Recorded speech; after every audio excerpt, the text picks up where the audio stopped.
जिस को बिसरै प्राण पत दाता, सोई गण हो अभागा। चरण कमल जागा मन राग्यो, अमे सरोवर पागा। जिसको बिसरै प्राण पत दाता, सोई गण हो अभागा। चरण कमल जाका मन राग्यो, अमे सरोवर पागा। तेरा जान राम नाम रंग जागा, आलस शीज गया सब तन ते। प्रीतम स्यो मन लागा रहाओ,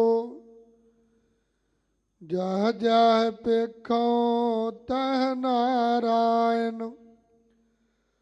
सगल घटा मह तागा, नाम उदक पीवत जन नानक। त्यागे सब अनुरागा, जह जह पेखो तह नारायण। सगल घटा मह तागा, नाम उदक पीवत जन नानक। त्यागे सब अनुरागा। वाहिगुरु जी का खालसा, वाहिगुरु जी की फतेह। परम सन्मानयोग जुगो जुग अटल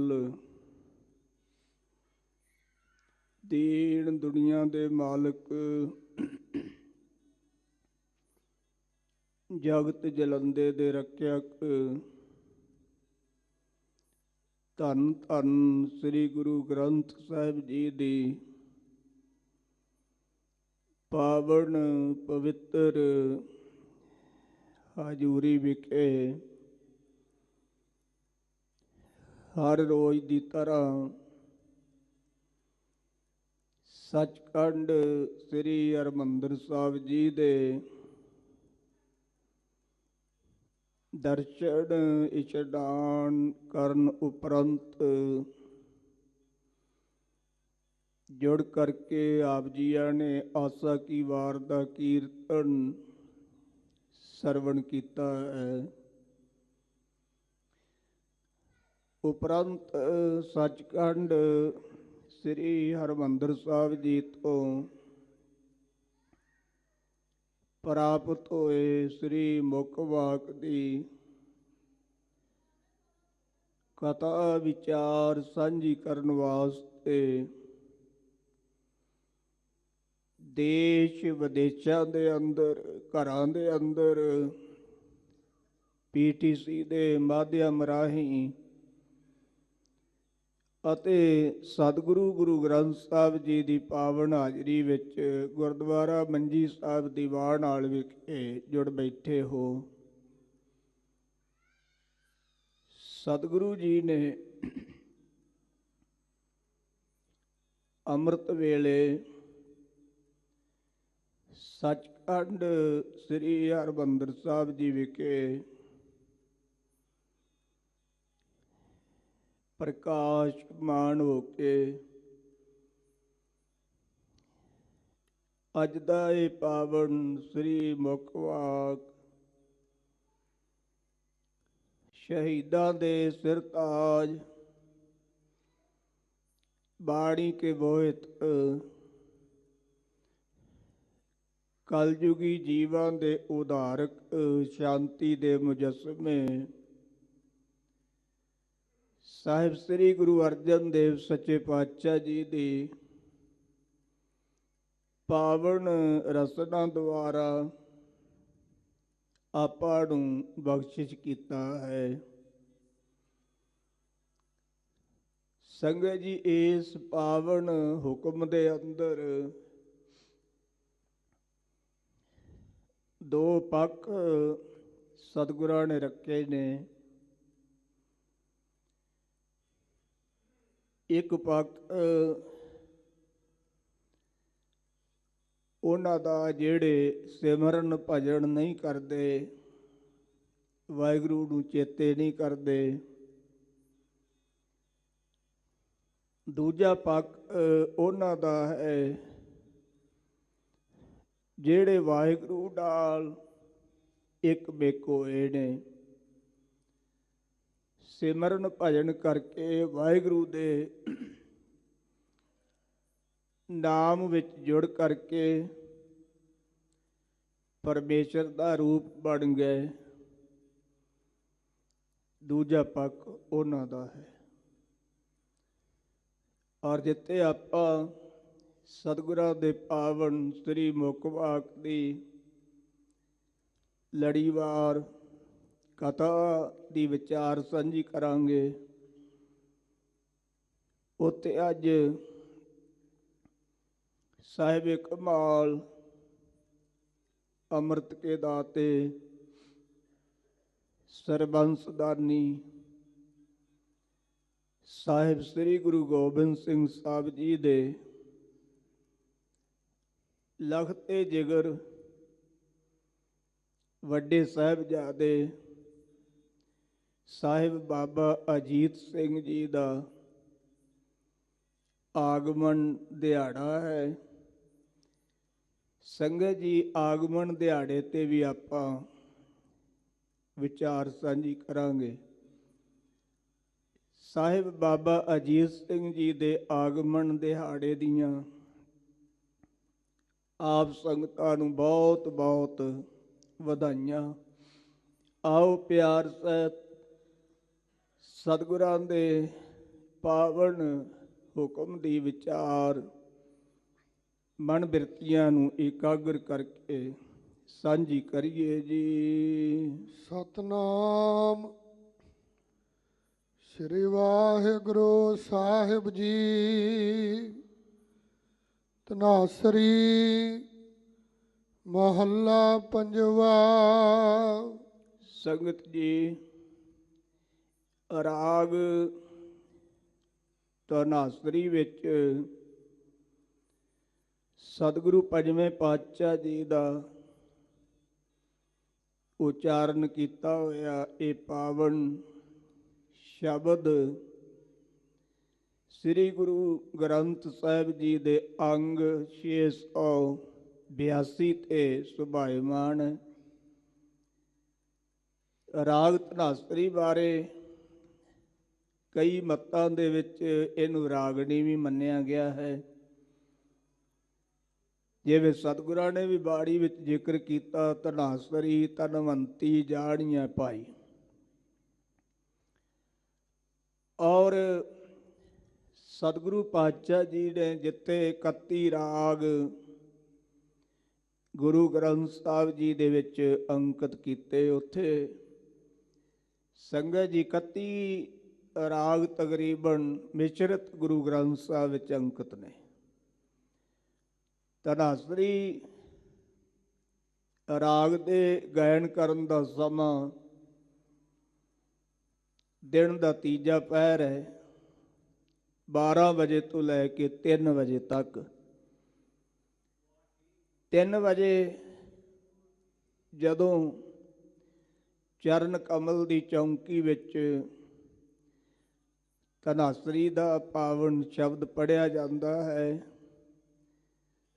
ਉਸ ਤੋਂ ਉਪਰੰਤ ਚਰਨ ਕਮਲ ਦੀ ਅਰਦਾਸ ਸੱਚਖੰਡ ਸ੍ਰੀ ਹਰਿਮੰਦਰ ਸਾਹਿਬ ਜੀ ਵਿਖੇ ਹੁੰਦੀ ਹੈ।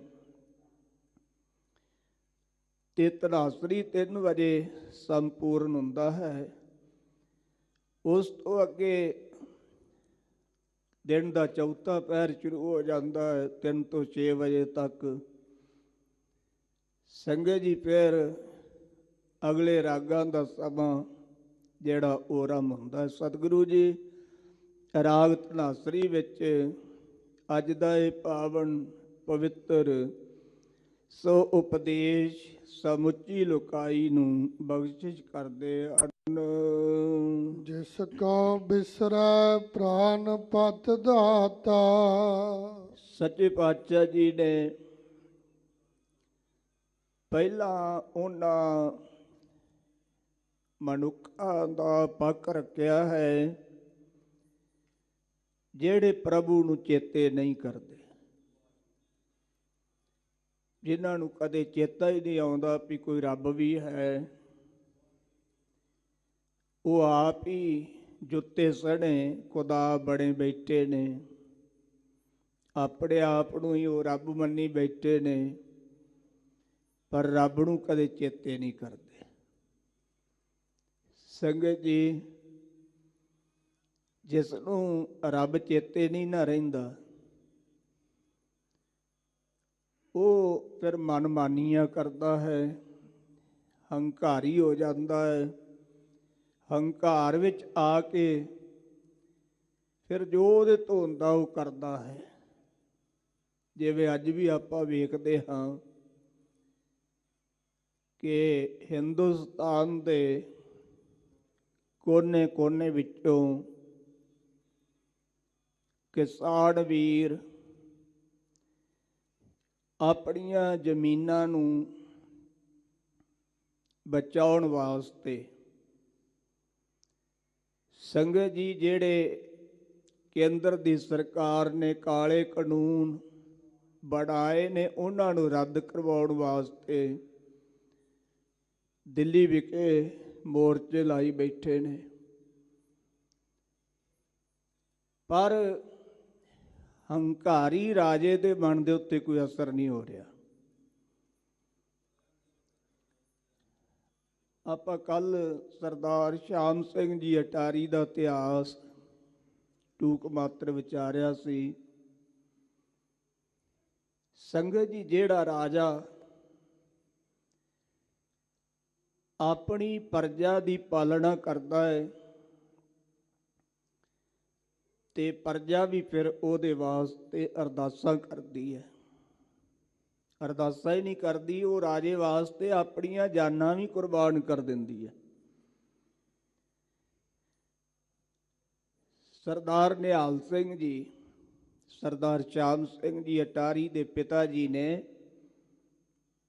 ਮਹਾਰਾਜਾ ਰਣਜੀਤ ਸਿੰਘ ਜੀ ਦੇ ਜਦੋਂ ਲਾਹੌਰ ਜਾ ਕੇ ਵੇਖਿਆ ਤੇ ਉਹ ਅੰਤਮ ਸਵਾਸਾਂ ਤੇ ਸੀ, ਬਿਮਾਰੀ ਕਰਕੇ ਬੜੀ ਹਾਲਤ ਨਾਜ਼ੁਕ ਸੀ,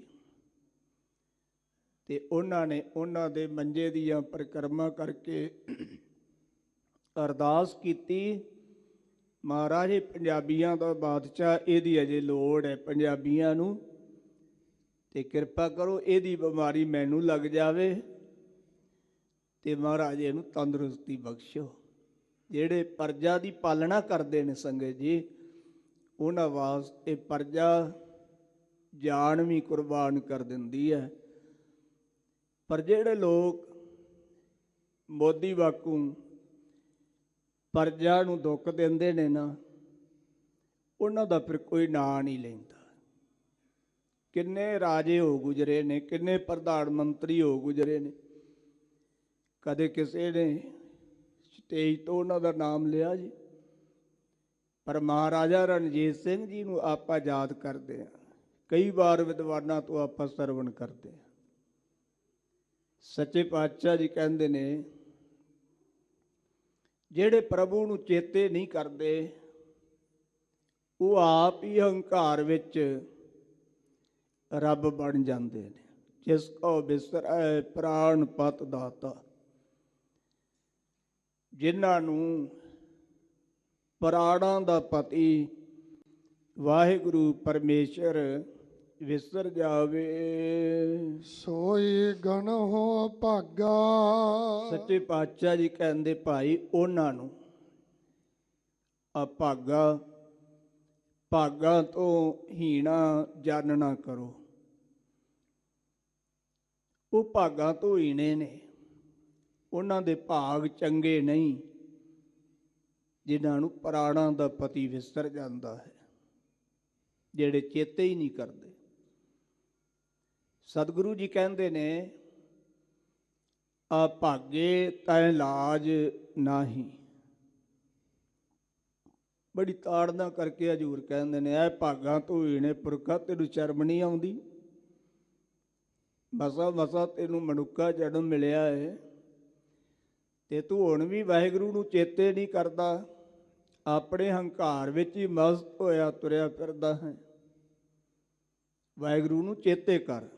ਸੱਚੇ ਪਾਤਸ਼ਾਹ ਜੀ ਕਹਿੰਦੇ, ਜਿਹਨੂੰ ਪ੍ਰਾਣਾਂ ਦਾ ਪਤੀ ਵਾਹਿਗੁਰੂ ਪਰਮੇਸ਼ਰ ਵਿਸਰ ਗਿਆ, ਭਾਈ ਸੋਈ ਗਣੂ ਉਹਨੂੰ ਜਾਣੋ, ਉਹ ਅਭਾਗਾ ਹੈ, ਭਾਗਾ ਤੋਂ ਹੀਣਾ ਹੈ। ਚਰਨ ਕਮਲ ਜਾ ਕਾ ਮਨ ਰਾਗਿਓ। ਹੁਣ ਸੱਚੇ ਪਾਤਸ਼ਾਹ ਜੀ ਅਗਲੀ ਪੰਕਤੀ ਵਿੱਚ ਦੂਜਾ ਪੱਖ ਦਰਸਾ ਰਹੇ ਨੇ, ਚਰਨ ਕਮਲ ਜਾ ਕਾ ਮਨ ਰਾਗਿਓ। ਜਿਨ੍ਹਾਂ ਪੁਰਖਾਂ ਦਾ ਮਨ ਵਾਹਿਗੁਰੂ ਦੇ ਚਰਨ ਕਮਲਾਂ ਵਿੱਚ, ਭਾਵ ਉਹਦੇ ਸ਼ਬਦ ਰੂਪੀ ਚਰਨ ਕਮਲਾਂ ਵਿੱਚ ਰਾਗਿਓ ਰੰਗਿਆ ਗਿਆ। ਅਮੇ ਸਰੋਵਰ ਭਾਗਾ। ਸੰਗਤ ਜੀ, ਉਹ ਅਮੈ ਸਰੋਵਰ ਭਾਗਾ। ਅਮੈ ਦਾ ਅਰਥ ਹੈ ਅੰਮ੍ਰਿਤ, ਸਰੋਵਰ ਦਾ ਅਰਥ ਹੈ ਸਰੋਵਰ, ਅੰਮ੍ਰਿਤ ਦਾ ਸਰੋਵਰ। ਜਿੱਥੇ ਅਸੀਂ ਪ੍ਰਤੱਖ ਗੁਰੂ ਰਾਮਦਾਸ ਜੀ ਦੇ ਪਾਵਨ ਸਰੋਵਰ ਨੂੰ ਵੀ ਅੰਮ੍ਰਿਤ ਸਰੋਵਰ ਕਹਿੰਦੇ ਹਾਂ। ਔਰ ਭੱਟਾਂ ਨੇ ਵੀ ਸਵਈਆਂ ਦੇ ਵਿੱਚ ਜ਼ਿਕਰ ਕੀਤਾ ਹੈ, ਸਤਿਗੁਰਾਂ ਨੇ ਬਾਣੀ ਵਿੱਚ ਵੀ ਜ਼ਿਕਰ ਕੀਤਾ ਹੈ, ਵਿੱਚ ਅੰਮ੍ਰਿਤ ਜਲ ਚ ਆਇਆ ਰਾਮ। ਔਰ ਇਸੇ ਤਰ੍ਹਾਂ ਹੀ ਸੰਗਤ ਜੀ, ਜਿਨ੍ਹਾਂ ਦਾ ਮਨ ਵਾਹਿਗੁਰੂ ਦੇ ਸ਼ਬਦ ਰੂਪੀ ਚਰਨਾਂ ਕਮਲਾਂ ਵਿੱਚ ਰੰਗਿਆ ਗਿਆ, ਉਹ ਨਾਮ ਰੂਪੀ ਅੰਮ੍ਰਿਤ ਵਿੱਚ ਭਾਗਾ ਪੈ ਗਏ। ਭਾਵ ਉਹਨਾਂ ਨੂੰ ਅੰਮ੍ਰਿਤ ਨਾਮ, ਅੰਮ੍ਰਿਤ ਦੀ ਦਾਤ ਪ੍ਰਾਪਤ ਹੋਈ ਹੈ, ਅਥਵਾ ਉਹਨਾਂ ਨੂੰ ਸਤ ਸੰਗਤ ਰੂਪੀ ਅੰਮ੍ਰਿਤ ਦਾ ਸਰੋਵਰ ਭਾਗਾ ਪ੍ਰਾਪਤ ਹੋਇਆ। ਤੇਰਾ ਜਨ ਰਾਮ ਨਾਮ ਰੰਗ ਜਾਗਾ। ਸੱਚੇ ਪਾਤਸ਼ਾਹ ਜੀ ਵਾਹਿਗੁਰੂ ਨੂੰ ਸੰਬੋਧਨ ਕਰਕੇ ਕਹਿ ਰਹੇ ਨੇ, ਵਾਹਿਗੁਰੂ ਜੀ ਤੁਹਾਡਾ ਦਾਸ, ਹੇ ਪਰਮੇਸ਼ਰ ਤੁਹਾਡਾ ਦਾਸ ਤੁਹਾਡੇ ਨਾਮ ਰੰਗ ਵਿੱਚ ਜਾਗਿਆ ਹੋਇਆ ਹੈ। ਸੰਗਤ ਜੀ, ਜਿਨ੍ਹਾਂ ਦੇ ਮਨ ਅੰਦਰ ਇਹ ਖੁਦਿਆ ਲੱਗੀ ਹੈ, ਪਿਆਸ ਲੱਗੀ ਹੈ ਬਾਣੀ ਪੜ੍ਹਨ ਦੀ, ਸਿਮਰਨ ਭਜਨ ਕਰਨ ਦੀ, ਸੇਵਾ ਕਰਨ ਦੀ, ਜਾਣੋ ਉਹ ਜਾਗੇ ਹੋਏ ਨੇ। ਤੇ ਜਿਨ੍ਹਾਂ ਮਨ ਅੰਦਰ ਇਹ ਅਜੇ ਪਿਆਸ ਪੈਦਾ ਨਹੀਂ ਹੋਈ, ਜਾਣੋ ਉਹ ਸੁੱਤੇ ਹੋਏ ਨੇ। ਜਗਿਆਸੂ ਦਾ ਅਰਥ ਹੀ ਸੰਗਤ ਜੀ ਇਹ ਹੈ ਜਿਹੜਾ ਜਾਗਿਆ ਹੋਇਆ ਹੈ। ਸਤਿਗੁਰੂ ਗੁਰੂ ਤੇਗ ਬਹਾਦਰ ਸਾਹਿਬ ਸੱਚੇ ਪਾਤਸ਼ਾਹ ਜੀ ਗੁਰਬਾਣੀ ਵਿੱਚ ਜ਼ਿਕਰ ਕਰਦੇ ਨੇ, ਸਾਧੋ ਮਨ ਕਾ ਮਾਣ ਤਿਆਗੋ। ਐ ਸਾਧਨਾ ਕਰਨ ਵਾਲੇ ਸਾਧੋ ਮਨ ਦਾ ਮਾਣ ਤਿਆਗੋ। ਮਾਣ ਤਿਆਗੋਗੇ ਫਿਰ ਤੁਹਾਡੇ ਅੰਦਰ ਜਾਗਰਤਾ ਪੈਦਾ ਹੋਵੇਗੀ। ਜਿੰਨਾ ਚਿਰ ਮਾਣ ਹੈ ਉਹਨਾਂ ਚਿਰ ਜਾਗਰਤਾ ਪੈਦਾ ਨਹੀਂ ਹੁੰਦੀ। ਸੱਚੇ ਪਾਤਸ਼ਾਹ ਜੀ ਕਹਿੰਦੇ ਨੇ, ਰਾਮ ਹੇ ਪਰਮੇਸ਼ਰ ਜੀ ਤੇਰਾ ਜਨ, ਤੇਰਾ ਦਾਸ ਨਾਮ ਰੰਗ ਵਿੱਚ ਜਾਗਿਆ। ਆਲਸ ਸੀਜ ਗਿਆ ਸਭ ਤਨ ਤੇ। ਸੰਗਤ ਜੀ ਜਿਹੜੇ ਨਾਮ ਰੰਗ ਵਿੱਚ ਜਾਗ ਪੈਂਦੇ ਨੇ ਨਾ, ਫਿਰ ਸੱਚੇ ਪਾਤਸ਼ਾਹ ਜੀ ਕਹਿੰਦੇ ਉਹਨਾਂ ਦੇ ਸਰੀਰ ਤੋਂ ਸਾਰਾ ਹੀ ਆਲਸ ਜਿਹੜਾ ਨਾ, ਦਲਿੱਦਰ, ਉਹ ਦੂਰ ਹੋ ਜਾਂਦਾ ਹੈ। ਪਰ ਜੇ ਮਨ ਜਾਗਿਆ ਨਹੀਂ ਤੇ ਬੰਦੇ ਨੂੰ ਦਲਿੱਦਰ ਹੀ ਘੇਰੀ ਰੱਖਦਾ ਹੈ। 10 ਵਜੇ ਤੋਂ ਪਹਿਲਾਂ ਉੱਠਦਾ ਹੀ ਨਹੀਂ, ਪਹਿਲਾਂ ਸੌਂਦਾ ਨਹੀਂ, ਟੀਵੀ ਵੇਖੀ ਜਾਂਦਾ ਹੈ, ਮੋਬਾਈਲ ਵੇਖੀ ਜਾਂਦਾ ਹੈ, ਤੇ ਜਦੋਂ ਅੰਮ੍ਰਿਤ ਵੇਲਾ ਹੁੰਦਾ, ਉੱਠਣ ਦਾ ਸਮਾਂ ਹੁੰਦਾ, ਉਦੋਂ ਸੌਂ ਜਾਂਦਾ ਹੈ। ਤੇ ਸੰਗਤ ਜੀ ਫਿਰ ਜਿਹੜੇ ਉੱਠਣ ਦਾ ਨਾਂ ਨਹੀਂ ਲੈਂਦਾ। ਕਈ ਵਾਰ ਸਾਡੀਆਂ ਮਾਤਾਵਾਂ ਕਹਿ ਦਿੰਦੀਆਂ, ਤੂੰ ਕੀ ਦਲਿੱਦਰ ਪਾਇਆ ਹੋਇਆ ਹੈ। ਸੰਗਤ ਜੀ ਜਿਹੜੇ ਨਾਮ ਰੰਗ ਵਿੱਚ ਜਾਗ ਪਏ, ਉਹਨਾਂ ਦੇ ਸਰੀਰ ਤੋਂ ਸਾਰਾ ਆਲਸ ਜਿਹੜਾ ਨਾ, ਦਲਿੱਦਰ ਜਿਹੜਾ, ਉਹ ਨਿਵਰਤ ਹੋ ਗਿਆ। ਹੁਣ ਉਹਨਾਂ ਨੂੰ ਦਲਿੱਦਰ, ਆਲਸ ਸਤਾਉਂਦਾ ਨਹੀਂ। ਸੰਗਤ ਜੀ ਜਦੋਂ ਉਹਨਾਂ ਦਾ ਸਮਾਂ ਹੁੰਦਾ, ਉੱਠ ਖਲੋਂਦੇ ਨੇ, ਭਾਵੇਂ ਉਹ ਕਿੰਨੇ ਵੀ ਨੀਂਦਰੇ ਦੇ ਵਿੱਚ ਹੋਣ, ਪਰ ਆਪਣੇ ਸਮੇਂ ਤੇ ਉੱਠ ਖਲੋਂਦੇ ਨੇ। ਪੰਥ ਰਤਨ ਗਿਆਨੀ ਸੰਤ ਸਿੰਘ ਜੀ ਮਸਕੀਨ ਦੇ ਬਾਰੇ ਸੁਣਿਆ ਹੈ ਕਿ ਉਹ ਭਾਵੇਂ ਰਾਤ ਨੂੰ 12 ਵਜੇ ਆਉਂਦੇ ਸੀ ਨਾ ਜੀ ਕਥਾ ਕਰਕੇ, ਪ੍ਰਚਾਰ ਦੀ ਸੇਵਾ ਨਿਭਾ ਕੇ, ਪਰ ਉਹਨਾਂ ਦਾ ਨਿਯਮ ਸੀ ਉਹ 2 ਵਜੇ ਉੱਠ ਪੈਂਦੇ ਸਨ। ਸਤਿਗੁਰੂ ਜੀ ਕਹਿੰਦੇ ਉਹਨਾਂ ਦਾ ਆਲਸ ਸਾਰਾ ਜਿਹੜਾ ਨਾ, ਉਹ ਛੀਜ ਗਿਆ, ਨਿਵਰਤ ਹੋ ਗਿਆ। ਪ੍ਰੀਤਮ ਸਿਉ ਮਨ ਲਾਗਾ। ਸੱਚੇ ਪਾਤਸ਼ਾਹ ਜੀ ਕਹਿੰਦੇ ਨੇ, ਪ੍ਰੀਤਮ, ਪਿਆਰੇ ਨਾਲ ਉਹਨਾਂ ਦਾ ਮਨ ਜਿਹੜਾ ਨਾ, ਉਹ ਲੱਗਾ ਹੋਇਆ ਹੈ।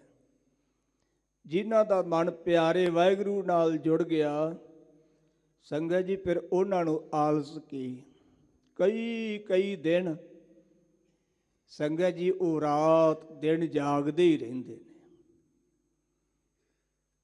ਆ ਜੋੜ ਮੇਲਿਆਂ ਦੇ ਉੱਤੇ ਮਹਾਂਪੁਰਖ ਪਰਮੇਸ਼ਰ ਦੇ ਪਿਆਰੇ ਕਈ ਦਿਨ ਜਾਗਦੇ ਰਹਿੰਦੇ ਨੇ।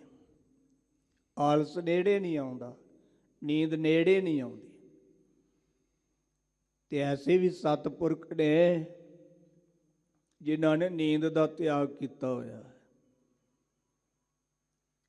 ਉਹਨਾਂ ਬਾਰੇ ਇਨਾਮ ਵੀ ਰੱਖੇ ਗਏ ਕਿ ਜਿਹੜਾ ਇਹਨਾਂ ਨੂੰ ਸੁੱਤਿਆਂ ਪੜਾਵੇਗਾ, ਉਹਨੂੰ ਇੰਨਾ ਇਨਾਮ ਦਿੱਤਾ ਜਾਵੇਗਾ। ਪਰ ਕੋਈ ਨਹੀਂ ਪੜ ਸਕਿਆ ਅੱਜ ਤੱਕ। ਸੰਗਤ ਜੀ ਸਤਿਗੁਰੂ ਜੀ ਕਹਿੰਦੇ ਜਿਨ੍ਹਾਂ ਦਾ ਮਨ ਪਿਆਰੇ ਵਾਹਿਗੁਰੂ ਨਾਲ ਜੁੜ ਗਿਆ, ਭਾਈ ਉਹਨਾਂ ਨੂੰ ਫਿਰ ਆਲਸ, ਦਲਿੱਦਰ ਜਿਹੜਾ ਇਹ ਸਤਾਉਂਦਾ ਨਹੀਂ। ਉਹਨਾਂ ਦਾ ਆਲਸ ਨਿਵਰਤ ਹੋ ਗਿਆ ਹੈ। ਹੁਣ ਉਹਨਾਂ ਨੂੰ ਨੀਂਦ ਸਤਾਉਂਦੀ ਨਹੀਂ।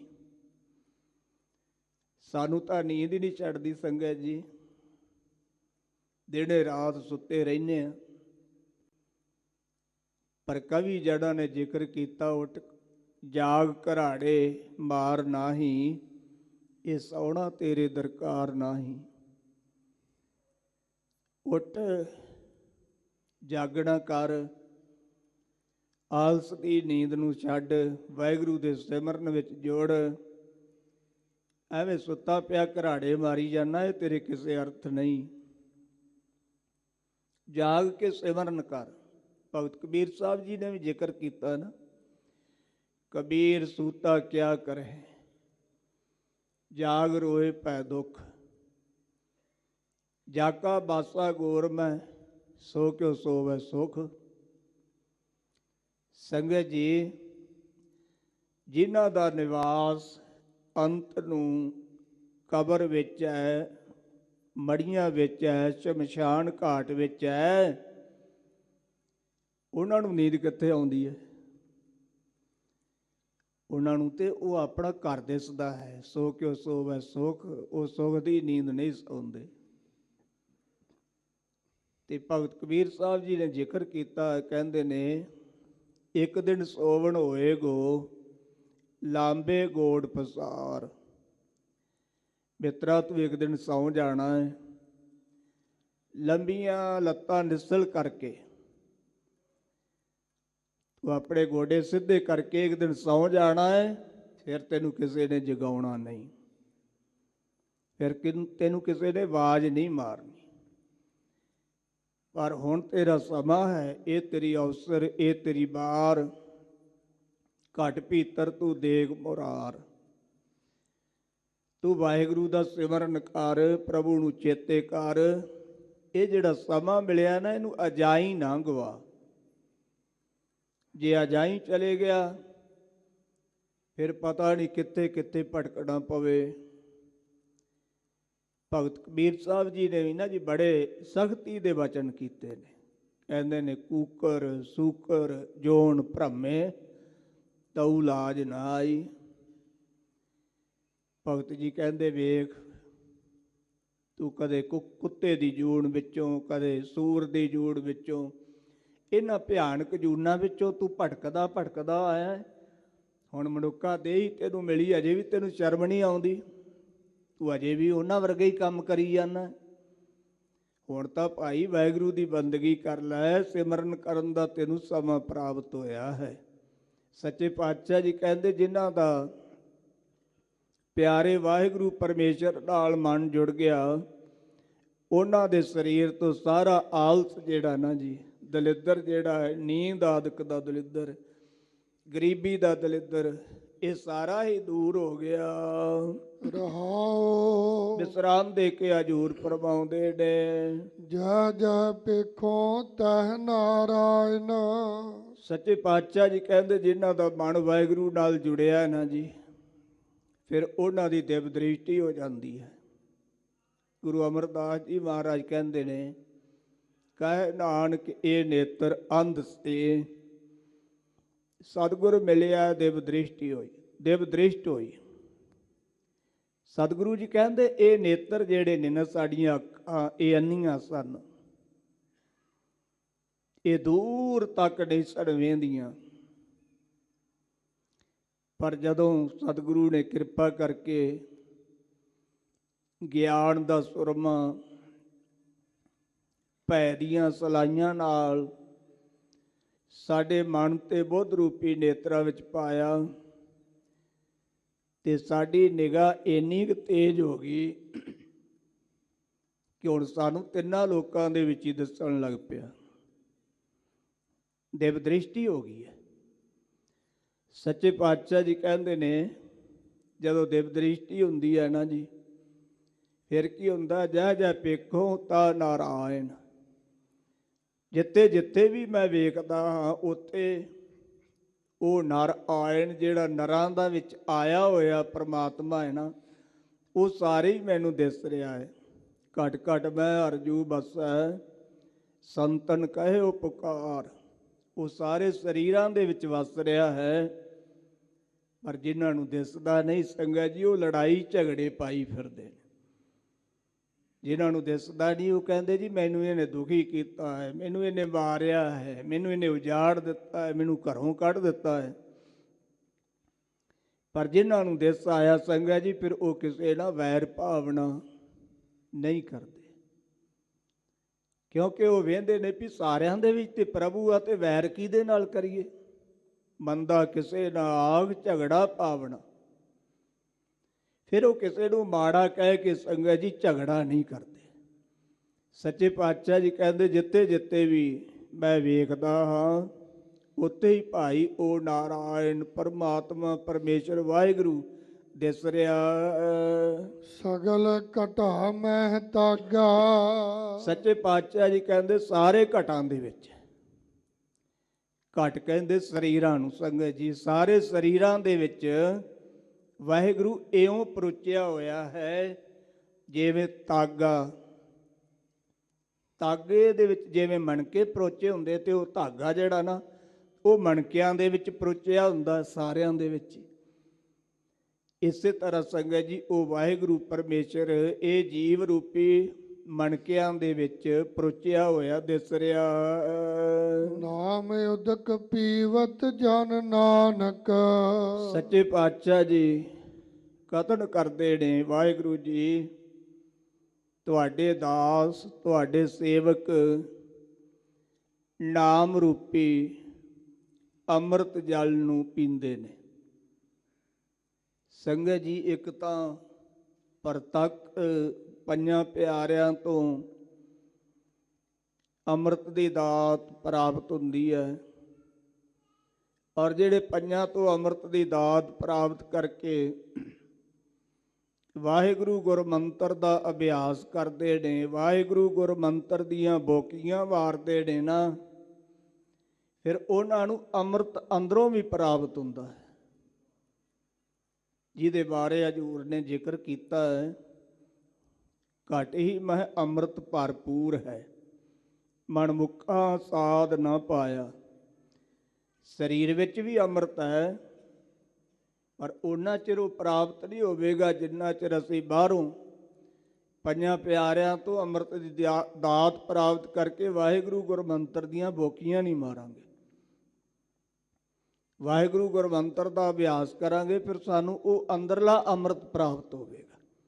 ਨਾਮ ਉਦਕ ਪੀਵਤ ਜਨ ਨਾਨਕ। ਸੱਚੇ ਪਾਤਸ਼ਾਹ ਜੀ ਕਹਿੰਦੇ, ਵਾਹਿਗੁਰੂ ਤੇਰੇ ਦਾਸ ਤੇਰੇ ਸੇਵਕ ਤੇਰੇ ਪਿਆਰੇ ਫਿਰ ਅੰਦਰੋਂ ਅੰਮ੍ਰਿਤ ਦੀ ਦਾਤ ਨੂੰ ਪ੍ਰਾਪਤ ਕਰ ਲੈਂਦੇ ਨੇ। ਨਾਮ ਉਦਕ ਨਾਮ ਰੂਪੀ ਅੰਮ੍ਰਿਤ ਨੂੰ ਪੀਂਦੇ ਨੇ। ਤਿਆਗੇ ਸਭ ਅਨੁਰਾਗਾ। ਫਿਰ ਸੱਚੇ ਪਾਤਸ਼ਾਹ ਜੀ ਕਹਿੰਦੇ, ਉਹ ਤੇਰੇ ਸੇਵਕਾਂ ਨੇ ਮਹਾਰਾਜ ਸਾਰੇ ਅਨੁਰਾਗਾ, ਭਾਵ ਜਿਹੜੇ ਅਨ ਜਮਾ ਰਾਗਾ, ਜਿਹੜੇ ਹੋਰ ਪ੍ਰੇਮ ਨੇ ਨਾ, ਉਹਨਾਂ ਨੂੰ ਤਿਆਗ ਦਿੱਤਾ ਹੈ। ਪਦਾਰਥਾਂ ਦਾ ਪ੍ਰੇਮ, ਧੀਆਂ ਪੁੱਤਰਾਂ ਦਾ ਪ੍ਰੇਮ, ਇਤਿਆਦਿਕ ਸੰਬੰਧੀਆਂ ਦਾ ਪ੍ਰੇਮ, ਮਿੱਤਰਾਂ ਸੱਜਣਾਂ ਦਾ ਪ੍ਰੇਮ, ਇਹਨਾਂ ਪ੍ਰੇਮਾਂ ਨੂੰ ਉਹਨਾਂ ਨੇ ਤਿਆਗ ਦਿੱਤਾ। ਹੁਣ ਇਹਨਾਂ ਵਿੱਚ ਬਹੁਤਾ ਉਹ ਸਮਾਂ ਖਚਤ ਨਹੀਂ ਕਰਦੇ, ਬਹੁਤਾ ਸਮਾਂ ਵਾਹਿਗੁਰੂ ਦੇ ਨਾਮ ਰਸ ਅੰਮ੍ਰਿਤ ਪੀਣ ਵਿੱਚ ਹੀ ਸੰਗਤ ਜੀ ਲੱਗੇ ਰਹਿੰਦੇ ਨੇ। ਇਹ ਪਾਵਨ ਹੁਕਮ ਦੀ ਵਿਚਾਰ ਸਤਿਗੁਰੂ ਗੁਰੂ ਅਰਜਨ ਸਾਹਿਬ ਜੀ ਨੇ ਬਖਸ਼ਿਸ਼ ਕੀਤੀ ਹੈ। ਸੰਗਤ ਜੀ ਸਤਿਗੁਰੂ ਕਲਗੀਧਰ ਪਾਤਸ਼ਾਹ ਜੀ ਜਦੋਂ ਆਨੰਦਪੁਰ ਸਾਹਿਬ ਬਿਰਾਜਮਾਨ ਸਨ ਤਾਂ ਨਿਤ ਦਿਹਾੜੇ ਆਨੰਦਪੁਰ ਸਾਹਿਬ ਦੇ ਆਸੇ ਪਾਸੇ ਕੋਈ ਨਾ ਕੋਈ ਜੰਗ ਹੁੰਦੀ ਰਹਿੰਦੀ ਸੀ, ਜਿਹਦੀ ਬਾਬਤ ਰਹਿਤਨਾਮਿਆਂ ਵਿੱਚ ਵੀ ਜ਼ਿਕਰ ਆਇਆ ਹੈ। ਖਾਲਸਾ ਸੋ ਜੋ ਚੜ੍ਹੇ ਤੁਰੰਗ, ਖਾਲਸਾ ਸੋ ਜੋ ਕਰੇ ਨਿਤ ਜੰਗ। ਨਿਤ ਦਿਹਾੜੇ ਹੀ ਕੋਈ ਨਾ ਕੋਈ ਜੰਗ ਹੁੰਦਾ ਰਹਿੰਦਾ ਸੀ। ਤੇ ਮੇਰੇ ਵਰਗੇ ਜਿਹੜੇ ਡਰਾਕਲ ਸਨ ਨਾ ਜੀ, ਉਹਨਾਂ ਦੇ ਫਿਰ ਦਿਲ ਧੜਕਦੇ ਸਨ ਵੀ ਕੀ ਬਣੂਗਾ। ਚੰਗਾ ਲੰਗਰ, ਚੰਗਾ ਪ੍ਰਸ਼ਾਦਾ, ਕੜਾਹ ਪ੍ਰਸ਼ਾਦ ਮਿਲਦਾ ਸੀ ਇੱਥੇ, ਤੇ ਨਿਤ ਦਿਹਾੜੇ ਕਲੇਸ਼ ਰਹਿੰਦੀ, ਹੁਣ ਕੀ ਬਣੂਗਾ। ਉਹ ਕਈ ਵਾਰ ਸਤਿਗੁਰੂ ਜੀ ਨੂੰ ਬੇਨਤੀਆਂ ਵੀ ਕਰਦੇ ਕਿ ਮਹਾਰਾਜ ਕਿਰਪਾ ਕਰੋ, ਜੰਗਾਂ ਤੋਂ ਕੀ ਲੈਣਾ ਆਪਾਂ। ਸਤਿਗੁਰੂ ਪਾਤਸ਼ਾਹ ਜੀ ਉਹਨਾਂ ਦੀ ਸੁਣੀ ਅਣਸੁਣੀ ਕਰ ਦਿੰਦੇ। ਸਮਾਂ ਆਇਆ ਜਦੋਂ ਰਾਜੇ ਮੇਦਨੀ ਪ੍ਰਕਾਸ਼ ਨੇ ਸਤਿਗੁਰੂ ਕਲਗੀਧਰ ਪਾਤਸ਼ਾਹ ਜੀ ਨੂੰ ਸੱਦਾ ਪੱਤਰ ਭੇਜਿਆ, ਮਹਾਰਾਜ ਕਿਰਪਾ ਕਰੋ, ਆਪ ਨਾਹਣ ਦੀ ਰਿਆਸਤ ਵਿੱਚ ਆਓ। ਸਤਿਗੁਰੂ ਪਾਤਸ਼ਾਹ ਜੀ ਦੇ ਕੋਲ ਜਦੋਂ ਇਹ ਸੱਦਾ ਪੱਤਰ ਪਹੁੰਚਿਆ, ਜਿਹੜੇ ਮੇਰੇ ਵਰਗੇ ਡਰਾਕਲ ਸੀ ਉਹਨਾਂ ਨੂੰ ਵੀ ਪਤਾ ਲੱਗਾ। ਉਹਨਾਂ ਨੇ ਮਾਤਾ ਜੀ ਨੂੰ ਬੇਨਤੀ ਕੀਤੀ, ਮਾਤਾ ਜੀ ਦੇਖੋ ਰਾਜਾ ਮੇਦਨੀ ਪ੍ਰਕਾਸ਼ ਸਤਿਗੁਰਾਂ ਨੂੰ ਬੇਨਤੀ ਕਰਕੇ ਸੱਦ ਰਿਹਾ ਹੈ ਕਿ ਆਪਾਂ ਨੂੰ ਆਨੰਦਪੁਰ ਸਾਹਿਬ ਤੋਂ ਚਲੇ ਜਾਣਾ ਚਾਹੀਦਾ, ਤੁਸੀਂ ਸਤਿਗੁਰਾਂ ਨੂੰ ਬੇਨਤੀ ਕਰੋ।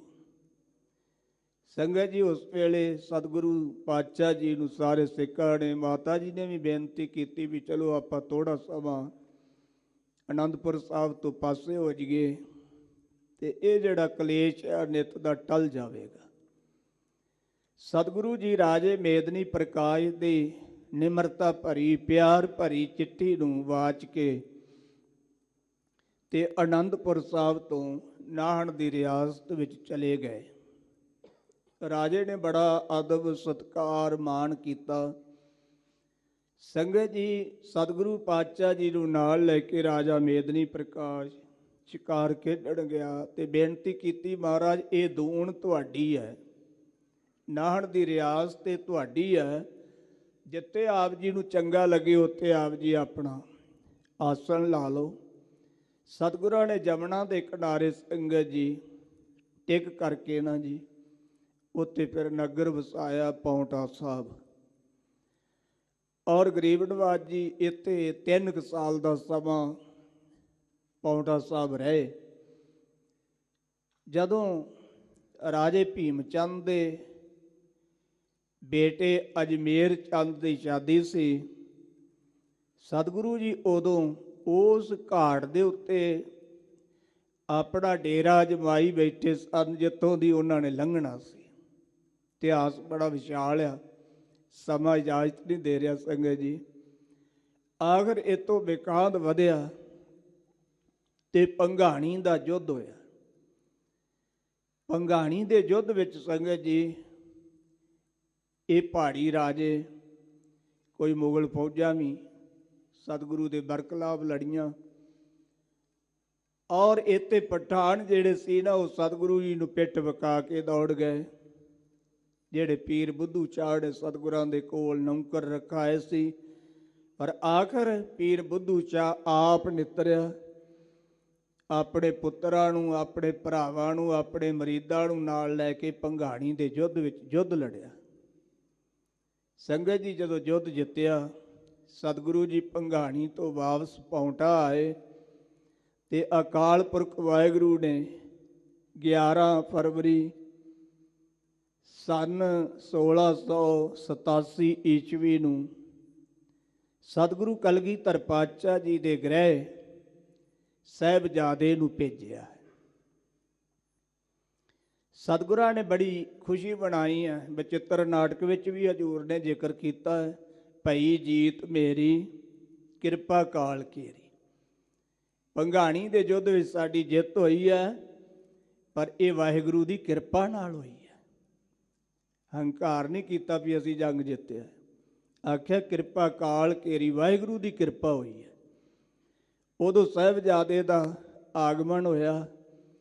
ਜਦੋਂ ਜੰਗ ਜਿੱਤ ਕੇ ਆਏ ਤੇ ਸੰਗਤ ਜੀ ਫਿਰ ਉਸ ਸਾਹਿਬਜ਼ਾਦੇ ਦਾ ਨਾਮ ਵੀ ਅਜੀਤ ਰੱਖਿਆ, ਅਜੀਤ ਸਿੰਘ। ਅਜਿੱਤ, ਜਿਹੜਾ ਕਿਸੇ ਤੋਂ ਜਿੱਤਿਆ ਜਾਣ ਵਾਲਾ ਨਹੀਂ ਸੀ। ਤੋ ਅੱਜ 11 ਫਰਵਰੀ ਬਾਬਾ ਜੀ, ਬਾਬਾ ਅਜੀਤ ਸਿੰਘ ਸਾਹਿਬ ਜੀ ਦਾ ਜਨਮ ਦਿਹਾੜਾ ਹੈ। ਫਿਰ ਸੰਗਤਾਂ ਨੂੰ ਬਹੁਤ ਬਹੁਤ ਵਧਾਈਆਂ। ਸੰਗਤ ਜੀ, ਬਾਬਾ ਅਜੀਤ ਸਿੰਘ ਜੀ ਦਾ ਜੀਵਨ ਵੀ ਇੱਕ ਖੁੱਲੀ ਕਿਤਾਬ ਹੈ, ਜਿਨ੍ਹਾਂ ਨੇ ਬੇਅੰਤ ਕੌਤਕ ਕੀਤੇ। ਕਦੇ ਪੰਡਤ ਦੀ ਤਾਣੀ ਚੜਾ ਕੇ ਲਿਆਂਦੀ, ਕਦੇ ਚਮਕੌਰ ਦੇ ਯੁੱਧ ਵਿੱਚ ਉਹ ਜੌਹਰ ਵਿਖਾਏ ਜਿਹੜੇ ਕਿਸੇ ਨੇ ਅੱਜ ਤੀਕ ਨਾ ਵੇਖੇ ਹੋਣ। ਤੋ ਬਾਬਾ ਜੀ ਦਾ ਜੀਵਨ ਬਹੁਤ ਵਿਸ਼ਾਲ ਹੈ। ਆਓ ਪਿਆਰ ਸਹਿਤ ਚੱਲ ਰਹੀ ਲੜੀਵਾਰ ਕਥਾ ਰਾਗ ਬਿਲਾਵਲ ਵਿੱਚ, ਜੋ 858 ਅੰਗ ਤੇ ਸੋ ਆਰੰਭ ਹੋ ਰਹੀ ਹੈ, ਪਿਆਰ ਸਹਿਤ ਸਰਵਣ ਕਰੀਏ ਜੀ। ਬਿਲਾਵਲ ਬਾਣੀ ਰਵਿਦਾਸ ਭਗਤ ਕੀ।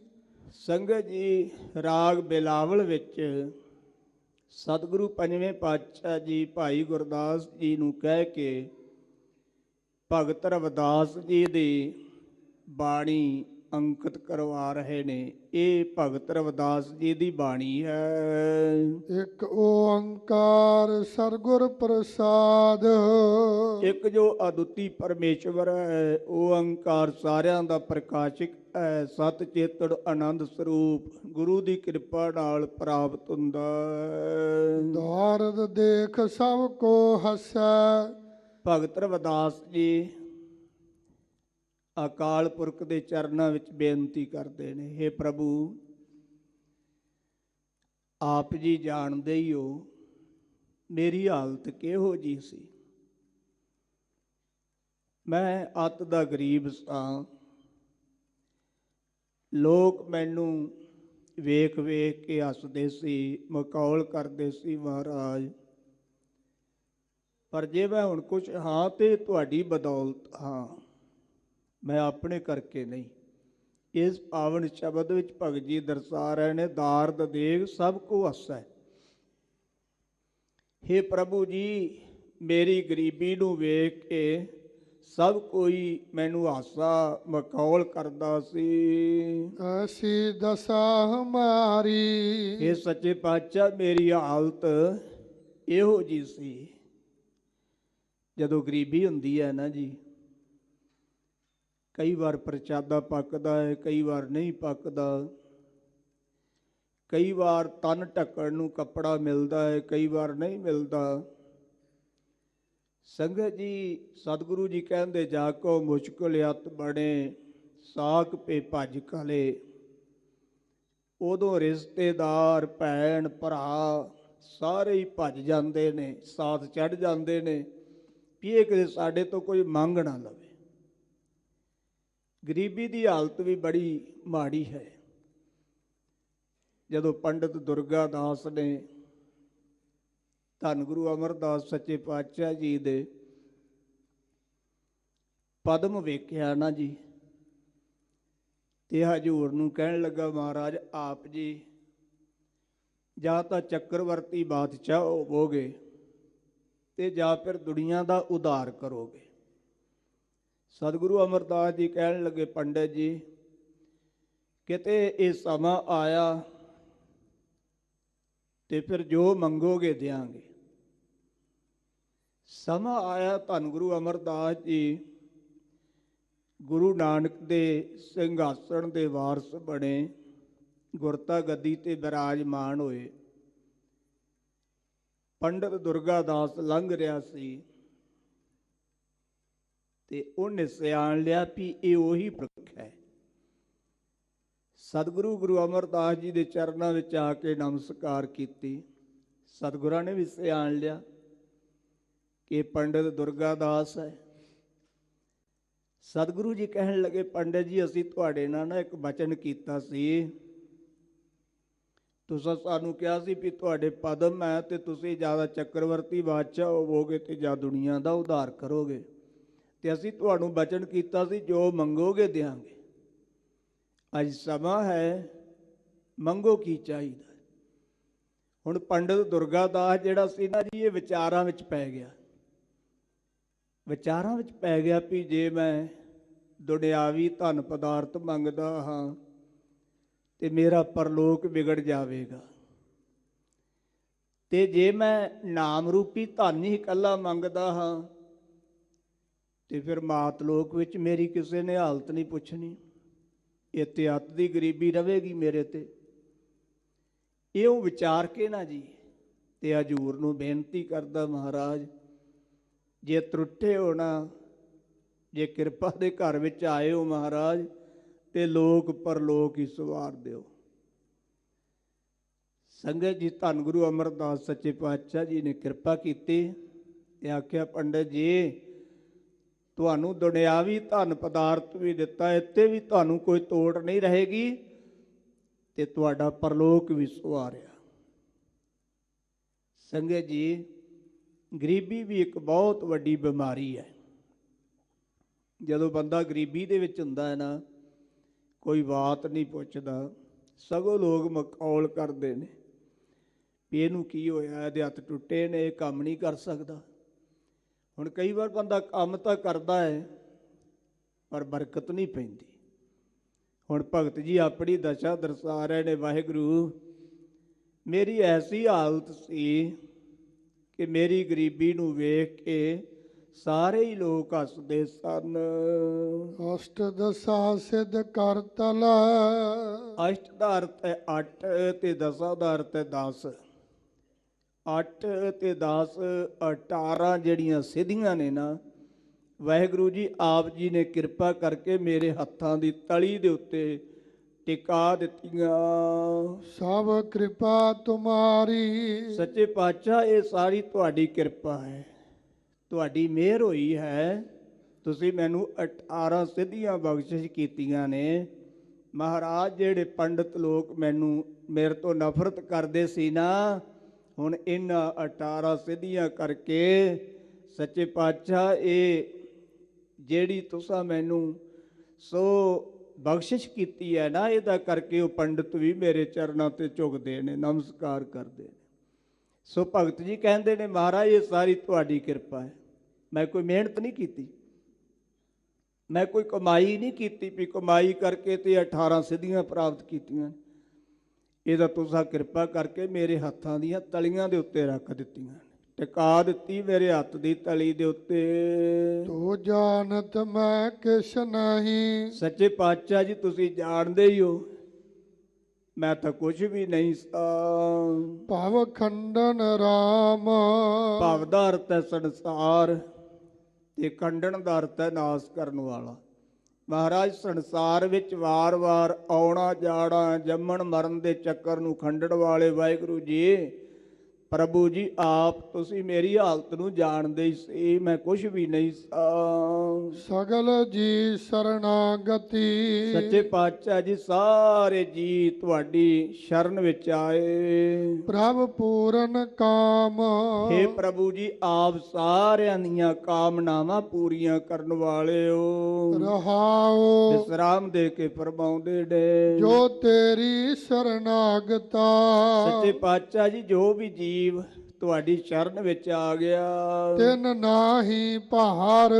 ਸੱਚੇ ਪਾਤਸ਼ਾਹ ਜੀ ਫਿਰ ਉਹ ਮਾਤਾ ਦੇ ਉਦਰ ਵਿੱਚ ਸਿਰ ਪਰਨੇ ਭਾਵ ਸਿਰ ਭਾਰ ਨਹੀਂ ਹੁੰਦਾ, ਭਾਵ ਪੁੱਟਾ ਨਹੀਂ ਲਮਕਦਾ, ਫਿਰ ਉਹਦਾ ਉਧਾਰ ਹੁੰਦਾ ਹੈ, ਬਚਾਅ ਹੁੰਦਾ ਹੈ।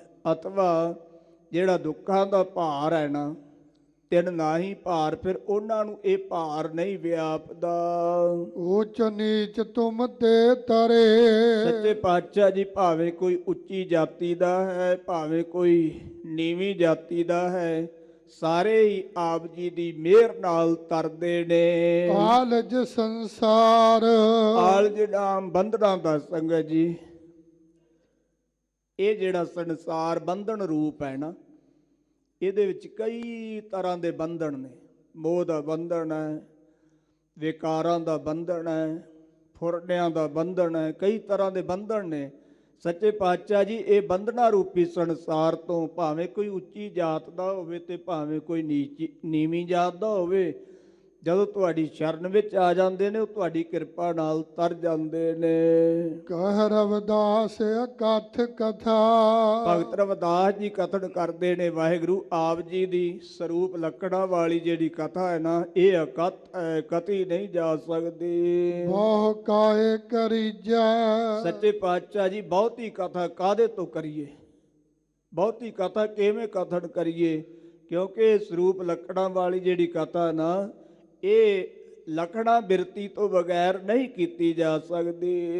ਜੈਸਾ ਤੂੰ ਤੈਸਾ ਤੂੰ ਹੀ। ਹੇ ਪ੍ਰਭੂ ਜੀ ਜਿਹੋ ਜੇ ਆਪ ਜੀ ਹੋ ਨਾ, ਉਹੋ ਜੇ ਤੁਸੀਂ ਆਪ ਹੀ ਹੋ, ਤੁਹਾਡੇ ਵਰਗਾ ਹੋਰ ਕੋਈ ਹੈ ਹੀ ਨਹੀਂ। ਕਿਹਦੇ ਨਾਲ ਤੁਹਾਨੂੰ ਤਸਵੀਰ ਦਈਏ, ਕਿਆ ਉਪਮਾ ਦੀਜੈ।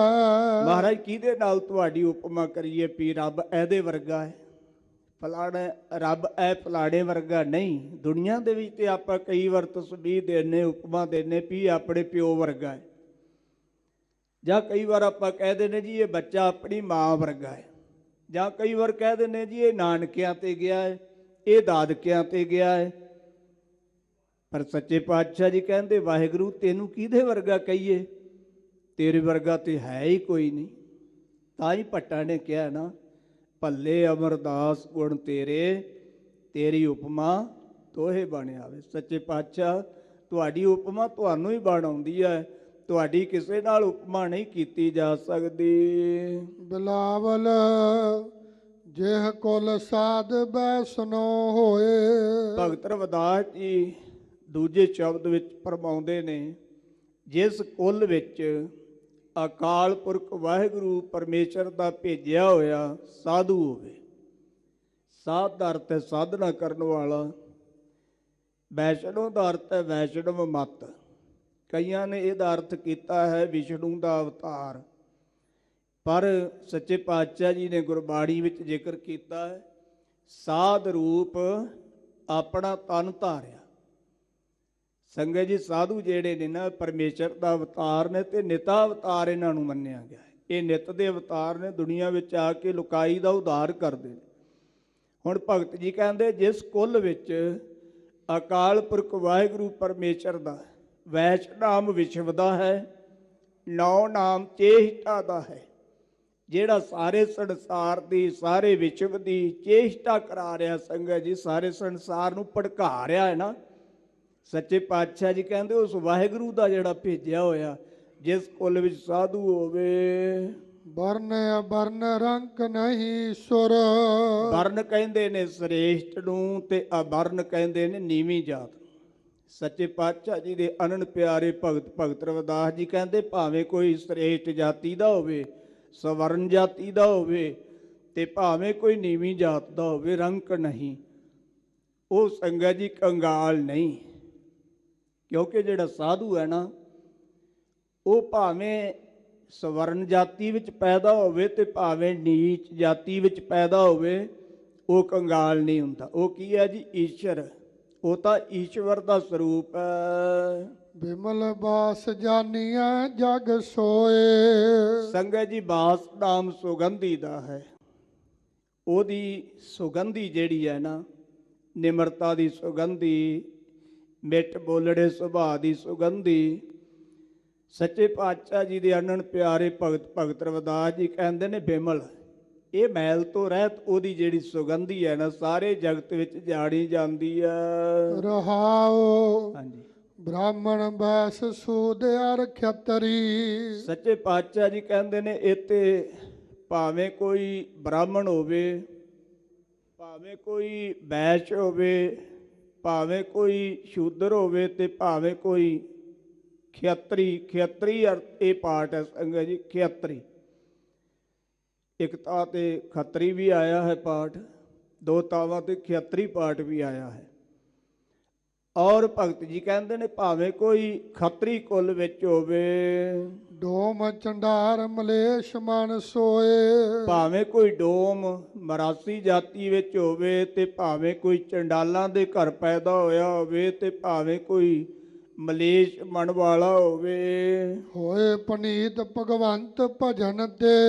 ਭਗਤ ਜੀ ਕਹਿੰਦੇ, ਜਦੋਂ ਉਹ ਭਗਵੰਤ ਪਰਮੇਸ਼ਰ ਦਾ ਭਜਨ ਕਰਦੇ ਨੇ ਨਾ ਸੰਗਤ ਜੀ, ਫਿਰ ਉਹ ਪਵਿੱਤਰ ਹੋ ਜਾਂਦੇ ਨੇ। ਭਾਵੇਂ ਉਹ ਬ੍ਰਾਹਮਣ ਕੁੱਲ ਵਿੱਚ ਹੋਵੇ, ਭਾਵੇਂ ਉਹ ਵੈਸ਼ਨੂ ਕੁੱਲ ਵਿੱਚ ਹੋਵੇ, ਤੇ ਭਾਵੇਂ ਉਹ ਸ਼ੂਦਰ ਕੁੱਲ ਵਿੱਚ ਹੋਵੇ, ਤੇ ਭਾਵੇਂ ਉਹ ਖੱਤਰੀ ਕੁੱਲ ਵਿੱਚ ਹੋਵੇ। ਜਦੋਂ ਵਾਹਿਗੁਰੂ ਦਾ ਸਿਮਰਨ ਕਰਦੇ ਨੇ ਨਾ, ਤਾਂ ਫਿਰ ਉਹ ਪਵਿੱਤਰ ਹੋ ਜਾਂਦੇ ਨੇ। ਆਪ ਤਾਰ ਤਾਰੇ ਕੁੱਲ ਦੋਏ। ਆਪ ਤਰ ਜਾਂਦੇ ਨੇ ਮਾਤ ਲੋਕ ਚੋਂ, ਤੇ ਆਪਣੀਆਂ ਦੋ ਕੁੱਲਾਂ ਨਾਨਕੇ ਤੇ ਦਾਦਕਿਆਂ ਨੂੰ ਤਾਰ ਲੈਂਦੇ ਨੇ। ਧਨ ਸੋ ਗਾਓ ਧਨ ਸੋ ਠਾਓ। ਭਗਤ ਜੀ ਕਹਿੰਦੇ, ਉਹ ਗਾਉ, ਉਹ ਗਾਮ, ਉਹ ਪਿੰਡ, ਉਹ ਨਗਰ ਧਨਤਾ ਦੇ ਯੋਗ ਹੈ, ਜਿੱਥੇ ਐਸਾ ਪਰਮੇਸ਼ਰ ਦਾ ਪਿਆਰਾ ਸਾਧੂ ਪੈਦਾ ਹੁੰਦਾ ਹੈ। ਉਹ ਥਾਂ ਵੀ ਧਨਤਾ ਦੇ ਯੋਗ ਹੈ, ਜਿੱਥੇ ਉਹ ਸਾਧੂ ਬੈਠ ਕੇ ਰੱਬ ਨੂੰ ਚੇਤੇ ਕਰਦਾ। ਧਨ ਪੁਨੀਤ ਕੁਟੰਬ ਸਭ ਲੋਏ। ਭਗਤ ਜੀ ਕਹਿੰਦੇ, ਫਿਰ ਉਹਦਾ ਸਾਰਾ ਪਰਿਵਾਰ ਵੀ ਧਨਤਾ ਦੇ ਯੋਗ ਹੈ। ਸੰਗਤ ਜੀ, ਉਹਦਾ ਪਰਿਵਾਰ ਵੀ ਪਵਿੱਤਰ ਹੋ ਗਿਆ। ਤੇ ਫਿਰ ਇੱਥੇ ਹੀ ਬਸ ਨਹੀਂ, ਜਿਹੜੇ ਲੋਕਾਂ ਨੇ ਉਹਨਾਂ ਦੀ ਸੰਗਤ ਕੀਤੀ, ਉਹ ਲੁਕਾਈ ਵੀ ਧਨਤਾ ਦੇ ਯੋਗ ਤੇ ਪਵਿੱਤਰ ਬਣ ਗਈ। ਜਿਨ ਪੀਆ ਸਾਰ ਰਸ ਤਜੇ ਆਨ ਰਸ। ਜਿਨ੍ਹਾਂ ਨੇ ਸਾਰ ਸ੍ਰੇਸ਼ਟ ਨਾਮ ਦਾ ਰਸ ਪੀਤਾ, ਉਹਨਾਂ ਨੇ ਹੋਰ ਜਿਹੜੇ ਰਸ ਸੀ ਉਹਨਾਂ ਦਾ ਤਿਆਗ ਕਰ ਦਿੱਤਾ। ਹੋਏ ਰਸ ਮਗਨ ਡਾਰੇ ਬਿਖ ਖੋਏ। ਸੰਗਤ ਜੀ, ਉਹ ਨਾਮ ਰਸ ਵਿੱਚ ਮਸਤ ਹੋ ਗਏ, ਅਤੇ ਜਿਹੜੇ ਵਿਸ਼ਿਆਂ ਵਿਕਾਰਾਂ ਦੇ ਰਸ ਸੀ ਨਾ, ਇਹ ਉਹਨਾਂ ਨੇ ਡਾਰ ਸੁੱਟੇ, ਨਾਸ ਕਰ ਦਿੱਤੇ। ਪੰਡਤ ਸੂਰ ਛਤਰ ਪਤ ਰਾਜਾ। ਭਗਤ ਜੀ ਕਹਿੰਦੇ, ਭਾਵੇਂ ਕੋਈ ਪੰਡਤ ਵਿਦਵਾਨ ਹੋਵੇ, ਭਾਵੇਂ ਕੋਈ ਸੂਰ ਸੂਰਮਾ ਹੋਵੇ, ਭਾਵੇਂ ਕੋਈ ਛਤਰਪਤੀ ਰਾਜਾ ਹੋਵੇ, ਭਗਤ ਬਰਾਬਰ ਔਰ ਨਾ ਕੋਏ। ਪਰ ਪ੍ਰਭੂ ਦੀ ਭਗਤੀ ਕਰਨ ਵਾਲੇ ਭਗਤ ਦੇ ਬਰਾਬਰ ਹੋਰ ਕੋਈ ਨਹੀਂ ਹੋ ਸਕਦਾ। ਜੈਸੇ ਪੁਰਾਣ ਪਾਤ ਰਹਿ ਜਲ ਸਮੀਪ। ਜਿਵੇਂ ਪੁਰਾਇਣ ਕਹਿੰਦੇ ਨੇ ਚੁਪੱਤੀ ਨੂੰ। ਸੰਗਤ ਜੀ, ਇੱਕ 4 ਪੱਤਿਆਂ ਵਾਲੀ ਬੂਟੀ ਹੁੰਦੀ ਹੈ, ਇਹ ਆਮ ਕਰਕੇ ਪਾਣੀ ਦੇ ਵਿੱਚ ਮਿਲਦੀ ਹੈ, ਬਹੁਤ ਹੁੰਦੀ ਹੈ ਪਾਣੀ ਵਿੱਚ। ਤੇ ਭਗਤ ਜੀ ਨੇ ਉਹਦੀ ਉਦਾਹਰਨ ਦਿੱਤੀ ਹੈ, ਜਿਵੇਂ ਉਹ ਪੁਰਾਇਣ ਚੁਪੱਤੀ ਦੇ ਪਾਦ ਪੱਤੇ ਜਿਹੜੇ ਨੇ ਨਾ, ਉਹ ਜਲ ਦੇ ਸਮੀਪ ਨੇੜੇ ਰਹਿੰਦੇ ਹਨ। ਭਨ ਰਵਿਦਾਸ ਜਨਮੇ ਜਾਗੇ ਹੋਏ। ਪਰ ਸੰਗਤ ਜੀ, ਉਹ ਜਿਹੜੇ ਚੁਪੱਤੀ ਦੇ ਪੱਤੇ ਨੇ ਨਾ, ਉਹ ਪਾਣੀ ਵਿੱਚ ਡੁੱਬਦੇ ਨਹੀਂ, ਪਾਣੀ ਦੇ ਉੱਪਰ ਹੀ ਤਰਦੇ ਰਹਿੰਦੇ ਨੇ। ਇਸੇ ਤਰ੍ਹਾਂ ਹੀ ਸੋ ਉਹਨਾਂ ਸਾਧੂਆਂ ਦਾ, ਉਹਨਾਂ ਮਨੁੱਖਾਂ ਦਾ ਜਨਮ ਧਨਤਾ ਦੇ ਯੋਗ ਹੈ, ਉਹ ਜਗਤ ਵਿੱਚ ਜਨਮੇ ਹੋਏ ਸਫਲੇ ਨੇ। ਸੰਗਤ ਜੀ, ਜਿਹੜੇ ਮਾਤ ਲੋਕ ਵਿੱਚ ਰਹਿ ਕੇ, ਪਰਿਵਾਰ ਵਿੱਚ ਰਹਿ ਕੇ, ਪਦਾਰਥਾਂ ਵਿੱਚ ਰਹਿ ਕੇ ਵੀ ਉਹ ਚੁਪੱਤੀ ਦੇ ਤਰ੍ਹਾਂ ਨਿਰਲੇਪ ਨੇ। ਪਰਿਵਾਰ, ਪਦਾਰਥ, ਇਹਨਾਂ ਦਾ ਮੋਹ ਉਹਨਾਂ ਦੇ ਉੱਤੇ ਹਾਵੀ ਨਹੀਂ ਹੁੰਦਾ। ਇਹ ਭਗਤ ਜੀ ਨੇ 2 ਪਾਵਨ ਸ਼ਬਦਾਂ ਦੇ ਵਿੱਚ ਵਿਚਾਰ ਦਿੱਤੇ ਨੇ। ਸਤਿਗੁਰੂ ਕਿਰਪਾ ਕਰਨ, ਸਤਿਗੁਰੂ ਜੀ ਅੰਦਰ ਦੀ ਗਰੀਬੀ ਬਖਸ਼ਿਸ਼ ਕਰਨ। ਬਾਹਰ ਦੀ ਸੰਗਤ ਜੀ, ਗਰੀਬੀ ਜਿਹੜੀ ਉਹ ਮਾੜੀ ਹੈ। ਗਰੀਬੀ ਗਦਾ ਹਮਾਰੀ, ਸਤਿਗੁਰੂ ਜੀ ਕਹਿੰਦੇ ਨੇ, ਇਹ ਜਿਹੜੀ ਗਰੀਬੀ ਹੈ ਨਾ, ਇਹ ਅੰਦਰ ਦੀ ਹੋਣੀ ਚਾਹੀਦੀ ਹੈ। ਗਰੀਬੀ ਕਹਿੰਦੇ ਨਿਮਰਤਾ। ਕਈ ਵਾਰ ਨਿਮਰਤਾ ਵਾਲੇ ਬੰਦਿਆਂ ਨੂੰ ਵੇਖ ਕੇ ਵੀ ਕਈ ਲੋਕ ਹੱਸਦੇ ਨੇ ਜੀ। ਦੇਖੋ ਜੀ, ਇਹ ਕੀ ਹੈ? ਸਤਿਗੁਰੂ ਰਹਿਮਤ ਕਰਨ, ਆਪਾਂ ਅੰਦਰ ਦੀ ਗਰੀਬੀ ਮੰਗਣੀ ਹੈ ਤੇ ਸਤਿਗੁਰੂ ਜੀ ਤੋਂ ਬਾਹਰ ਲੋਕ ਪਰਲੋਕ ਸਵਾਰਨ ਦਾ ਦਾੜ ਵੀ ਮੰਗਣਾ ਹੈ। ਸਤਿਗੁਰੂ ਜੀ ਦਾ ਕੋਟਾਨ ਕੋਟ ਸ਼ੁਕਰ ਹੈ। ਆਪ ਸੰਗਤਾਂ ਦਾ ਬਹੁਤ ਬਹੁਤ ਧੰਨਵਾਦ ਹੈ। ਸਮਾਂ ਕੁਛ ਉੱਪਰ ਚਲੇ ਗਿਆ ਵਾ। ਸੰਗਤ ਜੀ, PTC ਵਾਲੇ ਵੀਰਾਂ ਦਾ ਵੀ ਬਹੁਤ ਬਹੁਤ ਧੰਨਵਾਦ ਹੈ। ਖਿਮਾ ਦਾ ਜਾਚਕ ਹਾਂ ਜੀ। ਪੰਡਤ ਸੂਰ ਛਤਰਪਤ ਰਾਜਾ, ਭਗਤ ਬਰਾਬਰ ਔਰ ਨਾ ਕੋਏ। ਜੈਸੇ ਪੁਰਾਇਣ ਪਾਤ ਰਹਿ ਜਲ ਸਮੀਪ। ਭਨ ਰਵਿਦਾਸ ਜਨਮੇ ਜਗ ਓਏ। ਵਾਹਿਗੁਰੂ ਜੀ ਕਾ ਖਾਲਸਾ, ਵਾਹਿਗੁਰੂ ਜੀ ਕੀ ਫਤਿਹ।